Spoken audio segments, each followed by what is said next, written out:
नमस्कार दोस्तों, मैं doctor Sumit Gupta, divine medicine and piles clinic, Kapurthala, Lucknow से। आज हम बात करेंगे संग्रहणी के बारे में। बहुत लोगों ने तो नाम भी पहली बार सुना होगा। संग्रहणी एक्चुअल में आज की साइंस में जिसे आईबीएस कहा जाता है, इरिटेटिव बाउल सिंड्रोम। सिंड्रोम का मतलब है कई सारी बीमारियों का एक साथ होना, कई सारी समस्याओं का एक साथ होना। कैसी समस्याएं? मुख्यतः ये पाचन तंत्र से संबंधित बीमारी जान पड़ती है, लेकिन है नहीं। आप कहेंगे कि अरे पाचन तंत्र से ही तो संबंधित है। एक्चुअल में इसका रूट कॉज कहीं और छिपा हुआ है। मैं आपको बताऊं, जिन पर अगर आप ध्यान देंगे तो आप इस बात को ठीक से समझ पाएंगे। आईबीएस उन लोगों को होती है जिन लोगों के ब्रेन और गट का कोऑर्डिनेशन गड़बड़ हो जाता है। ब्रेन और गट का कोऑर्डिनेशन गड़बड़ होने का मतलब जो बहुत लंबे समय से तनाव झेल रहे हो, बेचैनी हो, ओवर थिंकिंग हो, या कह सकते हैं अनिद्रा से जूझ रहे हैं, डिप्रेशन है, फियर ऑफ डेथ, या कह सकते हैं कुछ बुरा होने का मन में लगातार रहता है, डर बना रहता है। तो जो मानसिक तौर पे परेशान है, जो दिमागी तौर पे तनाव में रहते हैं, जो दिमागी तौर से परेशान है, टेंशन में है, डिप्रेशन में है, ओवर थिंकिंग में है, रात जागते रहते हैं, नींद नहीं आती है, परेशान रहते हैं, उन लोगों में देखा जाता है कि ब्रेन जो है हमारे डाइजेस्टिव सिस्टम को जो सिग्नल भेजता है उसमें गड़बड़ी आने लगती है, और हमारे शरीर की सारी एक्टिविटीज को कंट्रोल करता है ब्रेन। अगर ये गड़बड़ी आने लग गई डाइजेस्टिव सिस्टम में तो फिर कई सारी समस्याएं होंगी। आईबीएस में क्या क्या लक्षण देखने को मिलते हैं मैं बहुत जल्दी से बता दूं, आप आसानी से पहचान सकते हैं। जिन लोगों को आईबीएस होगी उन लोगों को खाना खाते ही मलत्याग की इच्छा लगेगी, तुरंत भागना पड़ेगा। कभी कभी कॉन्स्टिपेशन होगा, कभी कभी डायरिया हो जाएगी, लगातार लूज मोशन होने लगेगा, पेट में गुड़गुड़ाहट की आवाज आएगी, एसिड रिफ्लेक्शन रहेगा, बेचैनी रहेगी, गैस बहुत बनेगी, और लगातार कई बार मोशन जाने की वजह से मलद्वार में फिसर या पाइल्स जैसी समस्या भी डेवलप हो जाती है। तो ऐसी समस्या से जो व्यक्ति परेशान होता है, आमतौर पर देखा जाता है कि वो डॉक्टर को जो समस्या बताता है वो पेट संबंधित बताता है, तो इलाज भी पेट संबंधित ही मिलता है। और पेट संबंधित इलाज में लगातार दवाई खाने के बावजूद भी यह समस्या ठीक नहीं होती। क्यों? इसका रूट कॉज कहीं और है। तो जब कभी भी ऐसी समस्या से अगर कोई पीड़ित हो, अगर कोई परेशान है इस समस्या से, तो स्पेशलाइज्ड डॉक्टर को दिखाना चाहिए। जैसे कोई गैस्ट्रोलॉजी में कोई अच्छा डॉक्टर हो जो स्पेशलाइज्ड हो, उसको दिखाना चाहिए, या फिर कह सकते हैं जो गैस्ट्रो और एनोरेक्टल डिजीजेज में प्रैक्टिस करता हो उससे मिलना चाहिए।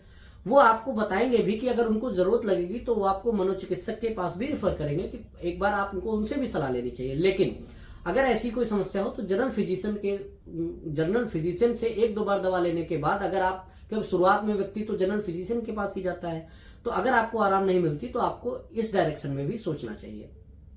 आईबीएस अगर लंबे समय तक रहे तो उसमें और भी कई समस्याएं हो सकती हैं, और इससे कह सकते हैं दवाओं के माध्यम से जब कभी भी इलाज करने की कोशिश होती है, या जब कोई व्यक्ति दवाएं लेता रहता है, तो देखा जाता है कि केवल दवाओं से काम नहीं चलता है। फिर क्या चाहिए? इसमें वो सारे कह सकते हैं रीजन, वो सारे रूट कॉज इरेडिकेट करने पड़ते हैं, हटाने पड़ते हैं, जिनकी वजह से ये समस्या उत्पन्न हुई है। कौन से कारण? जैसे मानसिक तनाव से संबंधित जो भी कारण होंगे उनको हटाना पड़ेगा। क्योंकि आईबीएस के पेशेंट में एक चीज देखेंगे, दवाई खाएगा ठीक रहेगा, लेकिन जैसे ही किसी दिन तनाव वाली स्थिति उत्पन्न होगी, झगड़ा हो जाएगा, या किसी से थोड़ी कहासुनी हो जाएगी, या मानसिक तौर पे कोई समस्या उसको महसूस होगी, ये जितने आईबीएस के सिम्टम हमने बताए हैं ये सब एकदम उभर के आ जाएंगे, एकदम प्रोमिनेंट हो जाएंगे, एकदम तेजी से अटैक कर देंगे। तो दिमागी तौर पर जब परेशान होगा तो वो जो सिग्नल में गड़बड़ी है वो और ज्यादा तीव्र हो जाएगी, तो ये सारे सिम्टम दोबारा से आ जाते हैं। और अगर दिमागी तौर पे खुश रहेगा, खुशहाल दिन गुजरेगा, तो उसको सारे लक्षणों में रिडक्शन लगेगा कि हाँ अब हम ठीक हो रहे हैं। तो क्या करना चाहिए? नियमित रूप से योगा करना चाहिए, व्यायाम करना चाहिए, अनुलोम विलोम करना चाहिए, कपालभाति करना चाहिए, भ्रामरी करना चाहिए। ये योगा करेंगे, ध्यान करना चाहिए। इन सारे योगा के माध्यम से आप पाएंगे कि आपका मन शांत होगा, दिमाग में ओवर थिंकिंग, डिप्रेशन, एंजाइटी, इन सब से आराम मिलेगी। तो आपको गट संबंधी जो सिम्टम देखने को मिल रहे हैं उनमें भी आराम मिलेगी। उसके अलावा अश्वगंधा का नियमित रूप से सेवन करना चाहिए। अश्वगंधा हमारे नर्वस सिस्टम को मजबूत बनाता है, हमारी नींद को बेहतर करता है, ओवर थिंकिंग को कम करता है, बहुत फायदेमंद है हमारे नर्वस सिस्टम के लिए और हमारे दिमाग के लिए। भोजन ऐसा करना चाहिए जिससे कॉन्स्टिपेशन ना हो, क्योंकि आईबीएस से संबंधित जो मरीज होते हैं, जो व्यक्ति होते हैं, उनमें मलद्वार से संबंधित समस्याएं भी हो जाती हैं, जैसे फिशर है, पाइल्स है, ये उन लोगों में भी देखने को कॉमन रूप से मिलती हैं। और जो आईबीएस का पेशेंट होता है वो सेटिस्फाइड नहीं हो पाता है, वो कहीं भी निकलने से पहले उसके मन में रहेगा कि एक बार मतलब लेटरिन हो के चले तो ज्यादा अच्छा है, मोशन एक बार हो जाए, मतलब उसको लगता रहता है, ये हर वक्त महसूस होता रहता है कि हमको रास्ते में फ्रेश होने जाना पड़ सकता है।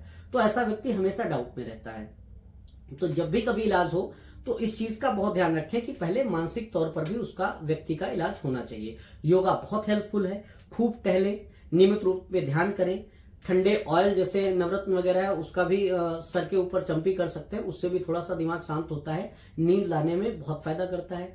उसके अलावा नियमित रूप से ऐसी डाइट लें जो हेल्दी हो, खूब ढेर सारे फल खाएं, जूस खूब पिएं, सलाद खाएं, खिचड़ी और दलिया का सेवन करें, वो भी हमारे गट हेल्थ के लिए बहुत बेहतर है।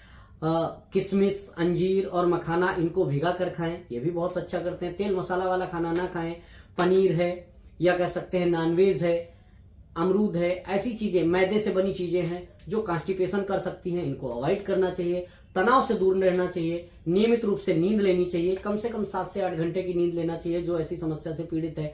आप क्या पाएंगे कि कुछ ही दिनों में ये जो भी सिम्टम आपको देखने को मिल रहे थे इनमें भारी कमी आएगी और धीरे धीरे आपकी समस्या ठीक होगी। और हाँ, अगर आपको स्वस्थ जीवन जीना है तो आयुर्वेद में एक बहुत उत्तम औषधि है त्रिफला। त्रिफला चूर्ण भी ले सकते हैं या त्रिफला गुगुल की टैबलेट फॉर्म भी आती है। इसको रोज शाम को आपको गुनगुने पानी से लेना चाहिए, उससे पेट साफ भी रहता है और कह सकते हैं एक स्वस्थ जीवन मिलता है। अगर आपको कोई ऐसी समस्या है, मलद्वार से संबंधित है या आईबीएस है या आईबीडी है, पाइल्स है, फिशर है, फिस्टुला है, प्रोक्टाइटिस है, ऐसी समस्या से पीड़ित हैं लंबे समय से और आपने बहुत सारा इलाज लिया है, बहुत सारा ट्रीटमेंट लिया है और आपको फायदा नहीं हो रहा है, तो आप नीचे दिए गए नंबर पे हमें कांटेक्ट कर सकते हैं। या आपके मन में कोई सवाल है, कोई क्वेरी है तो कमेंट के जरिए हमसे पूछ सकते हैं। आपके क्वेश्चंस का भी आंसर मिलेगा और आपकी समस्याओं का समाधान भी जरूर होगा। Thank you.